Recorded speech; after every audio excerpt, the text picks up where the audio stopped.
Okay, so I'm going to show you how to shrink this car. It's really deceptively easy. This one might be a little different. I'll go ahead and just get started. So to start off with, we're gonna make this background layer a new layer. So layer via copy, or just, yeah, that'll work. Anyway, so now you want to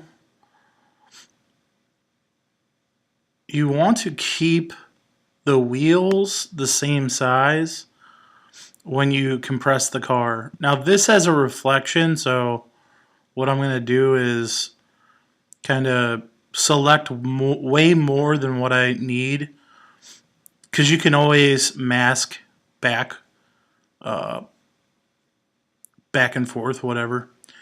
Just, it's good to have a little more than you need. So anyways, I'm going to go up here to layer to new, layer via copy. So that's the layer there.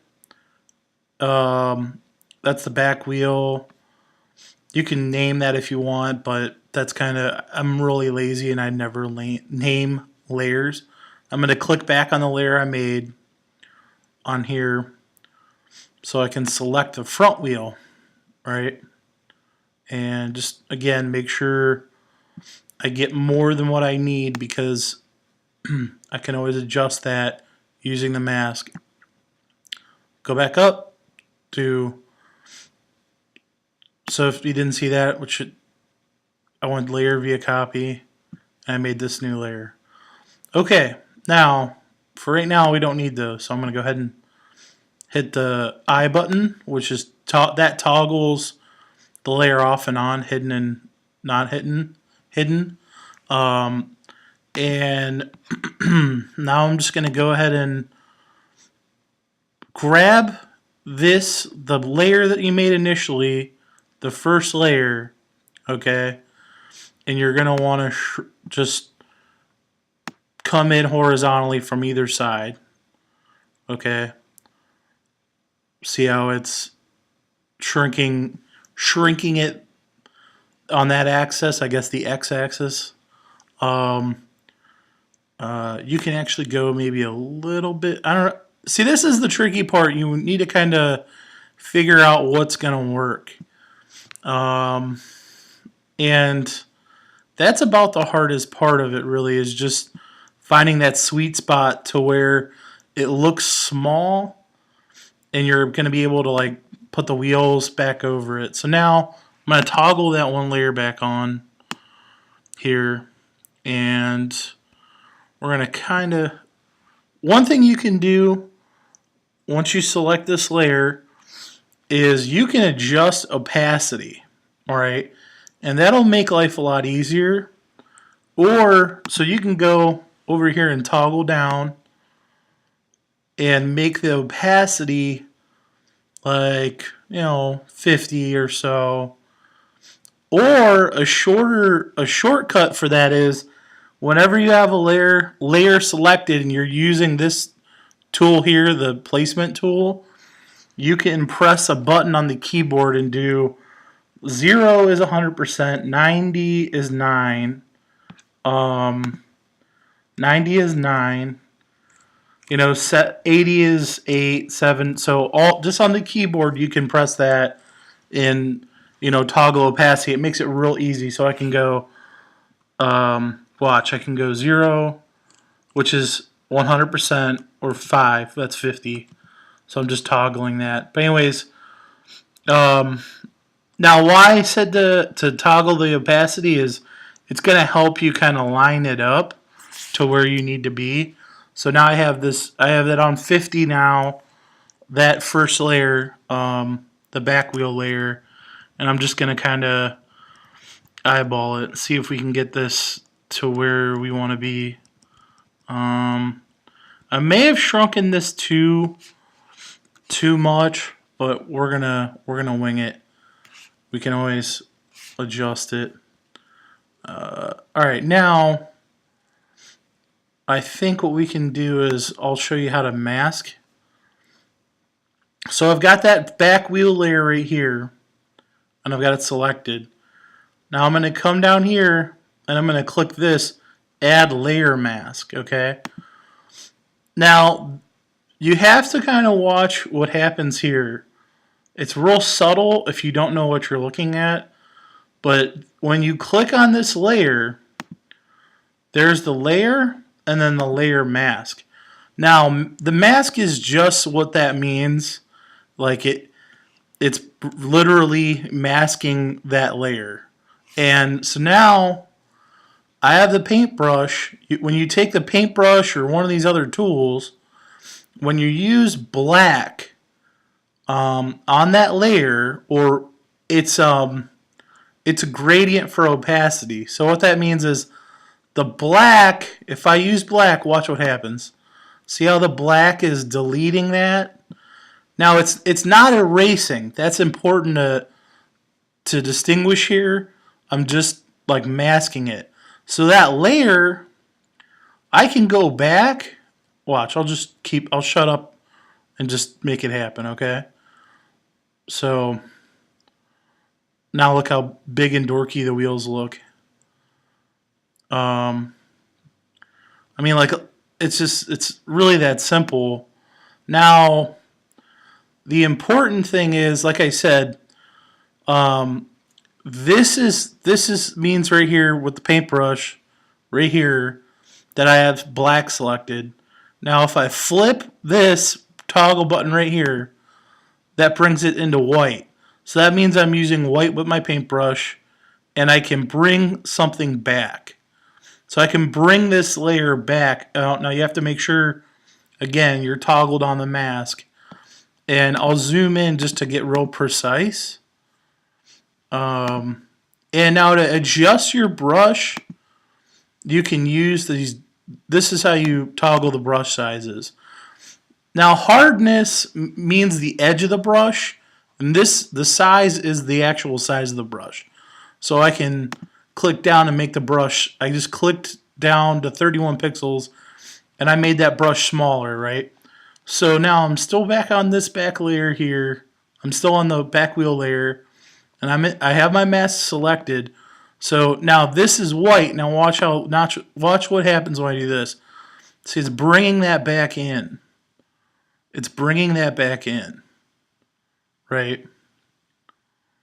And it's kind of, playing the game and just being a little patient. You got to experiment a little,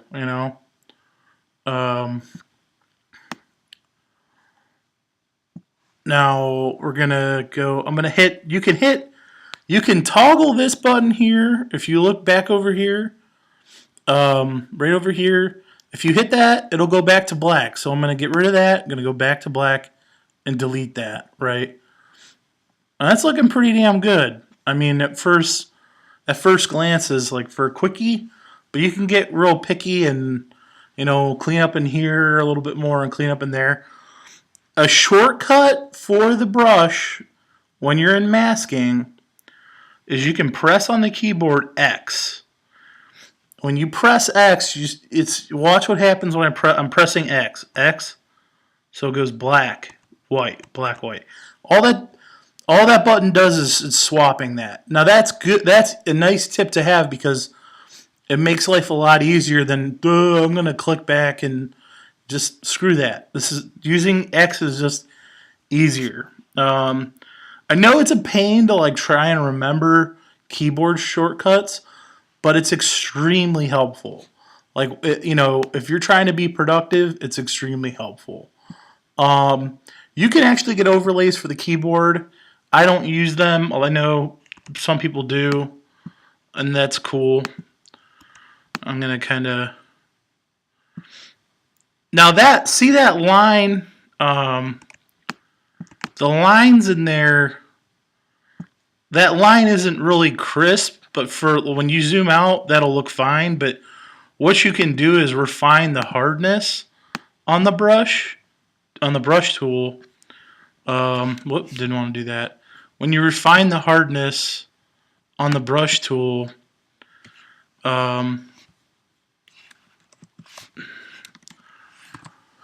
it just means it's got a harder edge. So I'll go down like this. Okay. So I'm gonna be this edge now is a lot harder, and it's more. See how it's more? That's more precise. It doesn't give you as much of a blur. So that's the back wheel. Bam. Looking goofy, but it looks kind of cool. Now let's do the front one. Same thing, right? So we're gonna go ahead and click the front wheel on. Okay, you can click on the layers. Now, just in case this ever happens to you, you can click here to get layers. So then to make your life easier, you can make sure you have auto select on. So auto select layer on is that. When you click on that, if that's toggled, you can just click on this or this layer, right? So I'm just gonna click over here. If that's not toggled, that won't work. So see what I mean?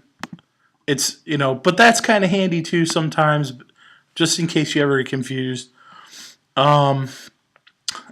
Anyways, so back to this. Now what I'm going to do is you can go back here and toggle opacity, right? Bring it down to like 50 just for the time being. Or you can hit the keyboard, the numbers on the keyboard, and it'll toggle that. Anyways, 40 is fine just to kind of move the placement around, right? Now we're going to line it up. It probably doesn't have to be super exact, but it'd help. And now, so I'm on that layer, and I'm going to go down here just to revisit it. I'm going to click Add Layer Mask, right? Now, I'm going to toggle opacity back up to 100, and I'm going to make sure I'm clicked on that mask, but mask out the same way I did with the back, and make sure that looks nice and clean. So we'll start on this edge. Oh, sorry, I was using the keys. I'm using the keyboard. That's just how instinctual it is to me to make the brush bigger. There's these next to the P. There's the two keys, the brackets. The left bracket is will shrink the brush. The right will make it bigger. Anyways, all right, gonna keep masking. We got black here. Make sure you have black. And on a masking layer, you can't use color anyways. But it'll just convert it to black and white anyways. But so anyways, on the masking layer, we're gonna mask this off. Just brush away. Brushy, brushy, brushy, brushy, brushy. Right? Just get rid of that. Now, that's a boo-boo. I didn't do that intentionally, actually, but if you can just hit X or click back here and go back to white, the white brush color for masking, and just mask that back. See how cool that is? And that's nice because it's not erasing and it's not gone. If you erase that, you're kind of putting yourself in a sticky... you can always go back in history if you do erase something, but just use masks. They're extremely powerful. It's a way to go. All right, black. Got that. And you want to keep the wheel well. That's the trick, is keep the wheel well kind of that same shape. All right, now I'm gonna hit black, or you can click down here. I hit X, and same thing. And I'm gonna mask that off with the layer mask. You could even do this even quicker, really, but.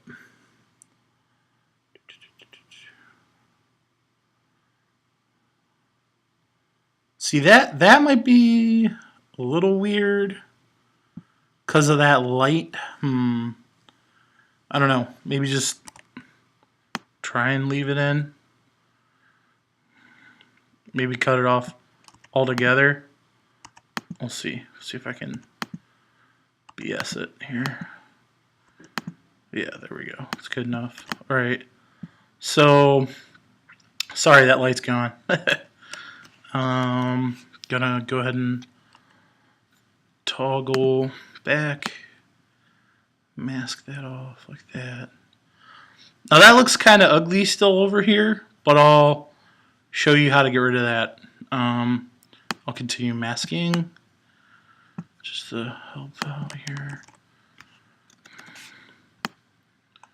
Okay. Now you want to, because there is a reflection here, and a lot of times this doesn't happen.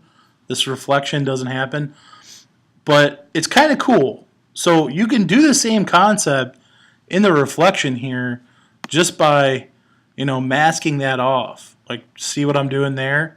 I mean, that's sure. I mean, there's only so much you can see in that, but why not? Let's be picky for once in our lives. And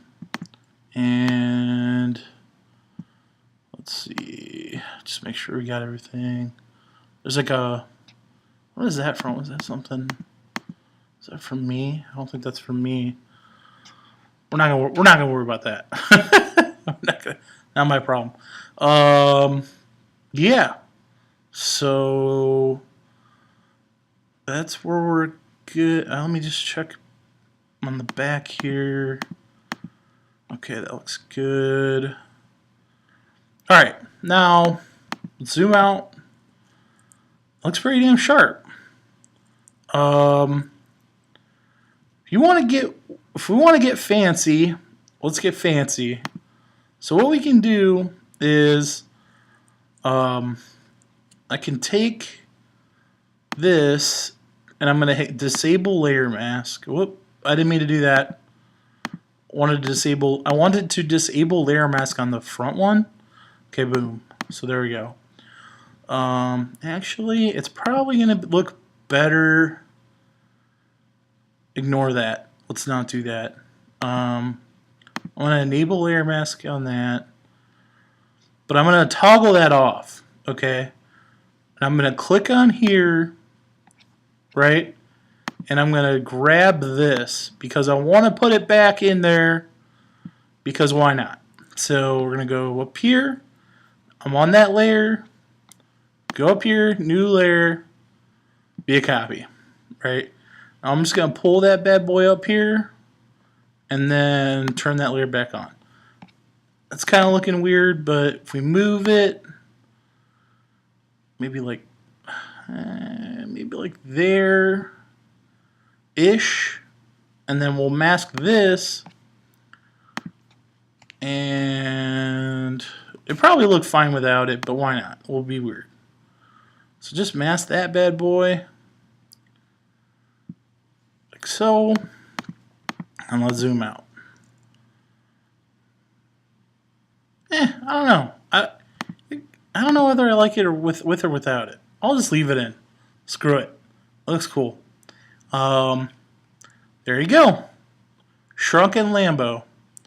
Go ahead and now okay, so now at this point what you want to do is you probably want to save your PSD file just in case. I mean, who knows? You might want to change something, but I'm not going to do that because I like to live dangerously. What we're going to do is I'm going to go merge visible. And then so now all the work is done and it's all one layer. I'm going to crop now. So I'll hit I just went over here to this tool and I hit the crop tool. And I open that window. Now we're going to open up this window here like that. And hit enter. And boom. Shrunken mirror. So now we're going to go ahead and save it. Save it as a JPEG. Save it to the desktop because I'm lazy. And it's easy. Lambo. I'm going to hit save and hit OK. And now we're going to send it to Chris.